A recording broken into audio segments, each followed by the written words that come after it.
through the staffing partner.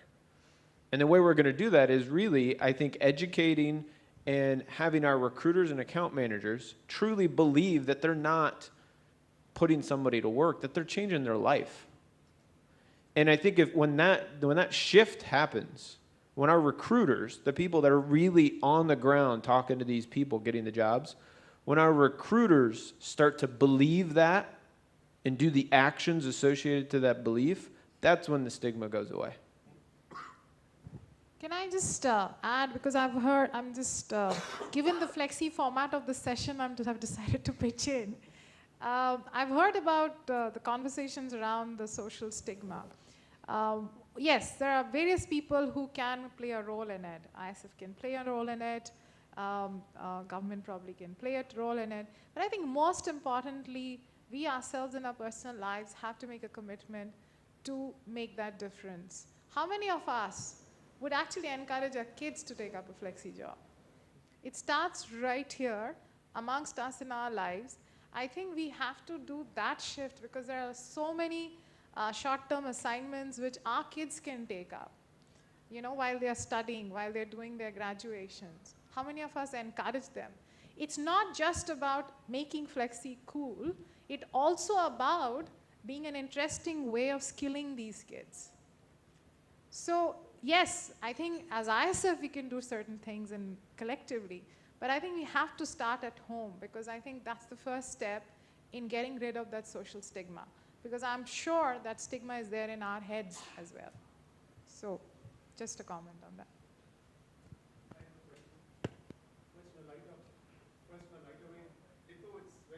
That our kids are going to take our opinions in shaping the career. I'm very happy. I think that's a very optimistic note. But having said that, I think one of the key things which I want the panel to share, since we have both sides of the coin, the supplier and the staffing vendor. One is, I have in my years of experience have not experienced this. To what extent does the principal organization take an effort to communicate its corporate DNA to a staffing partner? Because invariably what happens is the staffing partner is being vetted or taken in by a functional manager. Okay, it's only those specific questions of compliances but this is where we want you to treat the employees. I mean, is there some kind of, you can share if there have been instances, or you can also share instances where a very strong staffing partner has influenced positively its values to its clients. It could have happened either way globally, since there's a very eminent panel out there. You can share your experiences with us. Really quick, really good question, and then I'll give it to Alok to answer from a corporate question. You talked about when did the client really share their culture to the staffing partner. I want to flip that question and just challenge the audience. How many times have we as this flexi staffing partner sit down and ask about their culture first and then get to what the job is? I think the mass amount of times we focus on, I got a rec, what's the rec? Okay, I can fill it, let's fill it. And we don't even ask the question, let alone allowing them to say the answer. So again, I think that answer is more within the staffing partner than it might be with the client, because the client will tell you about their culture. Why wouldn't they? They're proud to wear their work. They're a full-time employee. How many times are we, as the staffing expert, asking the question? I think the brutal reality is, at least if I have to speak for last 5, 7, 10 years, it's a monkey shifting business for the client. Okay, I will shift my monkey to the shoulder of my staffing partner.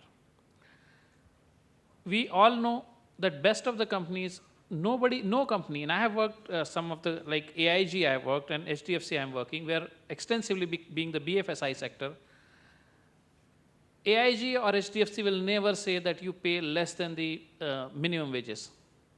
But some of the staffing partners, not that they have deliberately done it, somehow ignored those things or somehow missed it. I would not say there's a deliberate ploy on their side, but missed it. Somehow the capability failure was there. Now the point is that the culture, the value system is there, but the operational capability fail you sometime unintentionally. So my perspective here is that investment is also required in technology in these staffing firms today, where now some people are doing the cloud functioning and some people are doing online, etc., etc. My organization, I have ensured that there is an induction program which happens to all the temp staffing when they join us. We make sure that NISM certification, which is a mandatory certification by SEBI, is done, and we reimburse the cost to the deputies out there. We are giving choice to appear in a psychometric and other test examinations. If they clear that, they can come on board. Internal job posting, 100% goes to all temp staffs also. So these are some of the things which we have done. I mean, there's no limit, we can do more. Yes, we can do more. How much more? We will have to see how much more we have to do. A lot of things we have to do. And today's session, let me compliment ISF, has been really a good point for me to do a lot of reflections. And I am certainly going to have my own plan of action on that to see that what else can we do.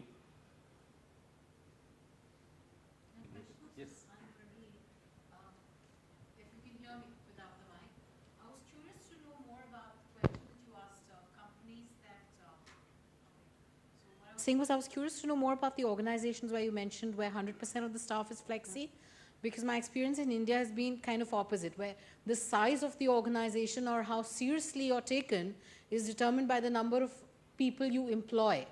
You know, the question which always asks is how many people do you have on your rolls? In fact, today itself, I've been asked at least 3 times, do you have a team? How many people do you employ in your organization? So working with 100% flexi staff actually backfired with clients not taking you seriously because you don't have people on your roll. So I'd love to know your experience about this in other places. Perceptions and culture and change. Yeah, there's, I could say that maybe this kind of thinking, it's typical, yeah, well, let me put it this way, and maybe this sounds rude, so I apologize beforehand. But it can be typical of an industrial society. It is not yet turned into a service society. In an industrial society where also trade unions have a lot of conservative power, they feel that they should protect the company and its employees, that it should be a unit. And a lot of thinking culturally comes from that. But then, and that was my example, is it economically necessary? No, it's culture. And it's culture that was maybe a good one when we were in the real industrial society. We are not. We are not. We see all these developments. That indeed, in Holland, there's almost no branches for a bank anymore, no tellers. It's a non-existing function. I never go to a bank. Haven't visited my bank in 3 years, I think, maybe more. So all these functions go out.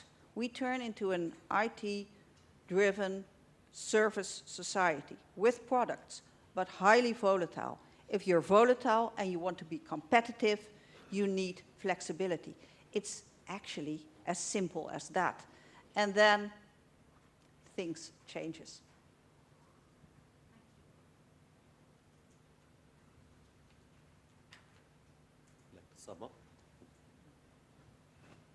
Do we have time for more questions? Or do we have any more questions?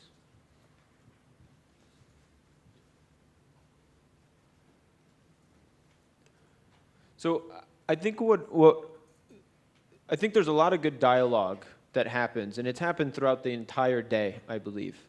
And I believe that this is a good audience because it's not just staffing partners, it's staffing partners and some of the clients that utilize our services.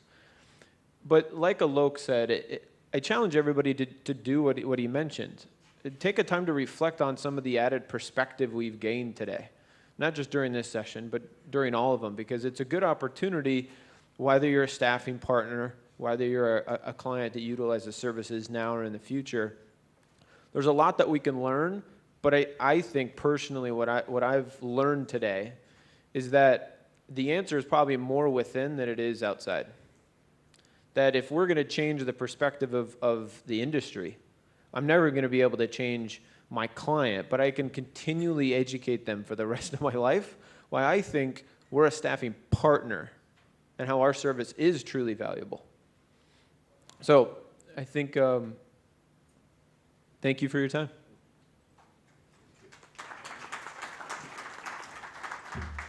Thank you, everyone.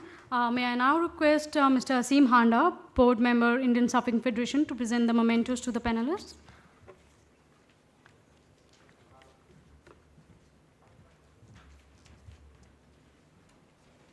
Mr. J.S. Solanki.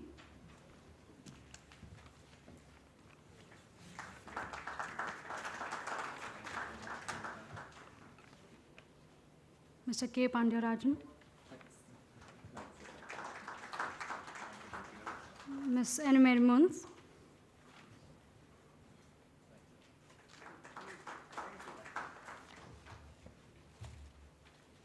Mr. Patrick Prush.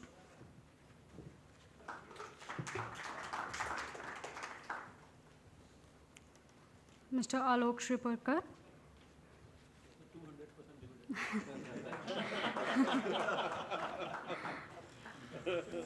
And Mr. Deepak Dhawan. Thank you. So, thank you all. So now may I request Mr. Rajshekar Reddy, Vice President, Indian Staffing Federation, to extend a vote of thanks.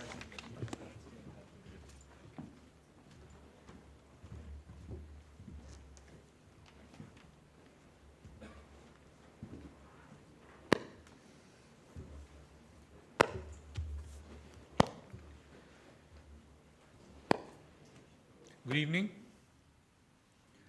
This is one of the few conclaves or conferences which is ending early. So all of you should be happy about it. Well, trustees of ISF, members of ISF, President Ritu, our past President, Mr. Pandirajan, the current and previous executive board, our well-wishers who are outside of this room, CEAT President Anne-Marie, and most importantly, our clients, because of whom we are in business and we are here. Our chief guest, who was with us in the morning, the keynote speakers, panelists, and all of you, wonderful audience. And not to forget our sponsors, who have helped this event happen. I also want to apologize for one thing. We had an excess of people come into our program. We had estimated about 100, 120. I think 150 plus people came in. So some of you could not get the folders and the agendas. I apologize for that. It's been a very long and fruitful day.